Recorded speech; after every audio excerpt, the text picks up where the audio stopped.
This program is brought to you by Emory University.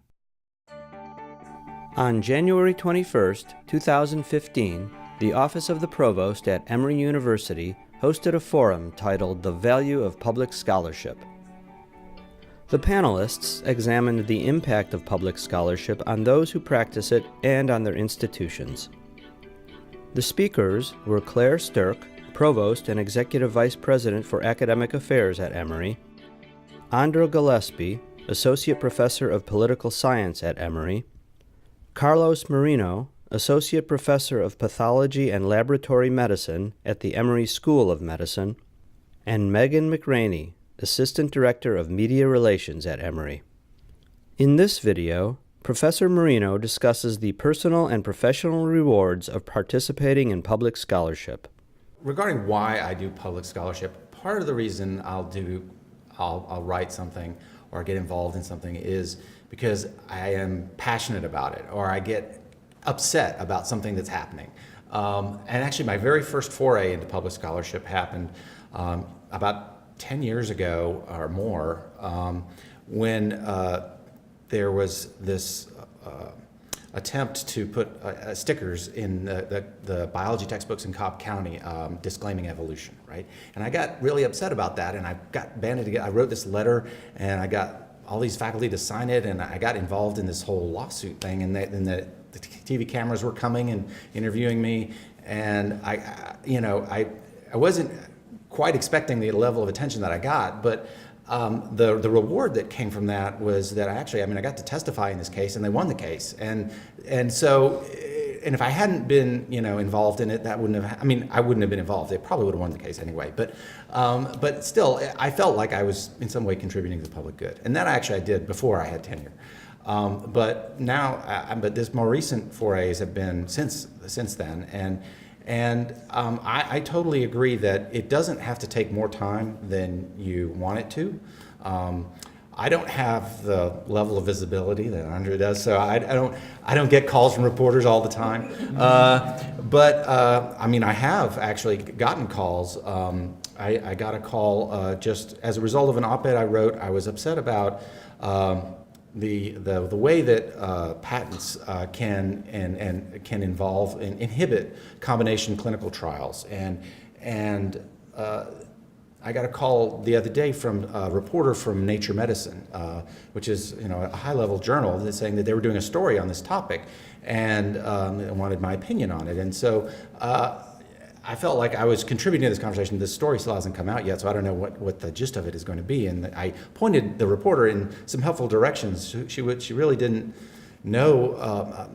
There was a lot of things she didn't know, and so I helped point her in a direction that I thought would actually help with making that a better article and a better story, and potentially help shape that conversation. Another instance where something else that is as I was concerned about from a public perspective was that there were these experiments that are fairly controversial, and it's a very esoteric conversation, a debate amongst scientists that really hasn't permeated the public sphere that much. But there were some experiments that were done to modify influenza virus to make it a potentially pandemic virus, to make it more contagious between mammalian species.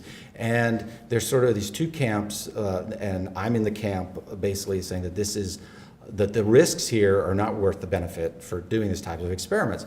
And then this past summer there was all of these human error mishaps with the CDC and with NIH, and it was an opportune moment to speak out about why this type of research, we should think twice about it. And shortly after that, they actually imposed a moratorium on that type of research. So whether or not, I wasn't the only one speaking out about it. There's this whole group of scientists, hundreds of scientists who have formed this group to sort of to speak out against that, and I think that's another form of public scholarship where a large group of scientists join together to say, hey, we should do this.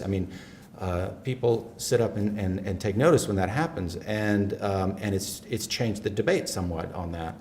And so in that sense, I feel like it's important. The other thing, one of the sort of the bigger picture thing that has that I feel is that the public is in many ways very far removed from the scientific enterprise, and there is a lack of understanding and appreciation for what science does and contributes to society. And I think if we as scientists don't explain it and advocate for scientific research, no one will. And we are uniquely at the sort of whim and mercy of the public and the government as far as providing resources to do our research. And so if the public doesn't support our research, the government won't. And so I felt that it's important to try to speak out for and be an advocate for research because there aren't enough voices out there, in my opinion, really advocating for support of scientific research. So I've tried to do what I can in that sphere, and just last night, I can't claim that I had anything to do with it, but Obama said something about a precision medicine initiative, and so now I'm all fired up to write another op-ed about that. So I think that adding our voice to the public debate is important when we can, and when we feel that it's something that we can speak about intelligently, and that it's not such a distraction. It doesn't really take that much time to write 800 words and send a few emails, and it can make quite a difference. I mean, some pieces may not get noticed that much, but other ones can get thousands of comments and really get read and help change the debate. So I think it's rewarding and satisfying when you can do something like that. And so I've been really appreciative of the Public Voices Fellowship program that we have here at Emory. I think it's made a huge difference as far as my ability to make my voice heard in the public sphere.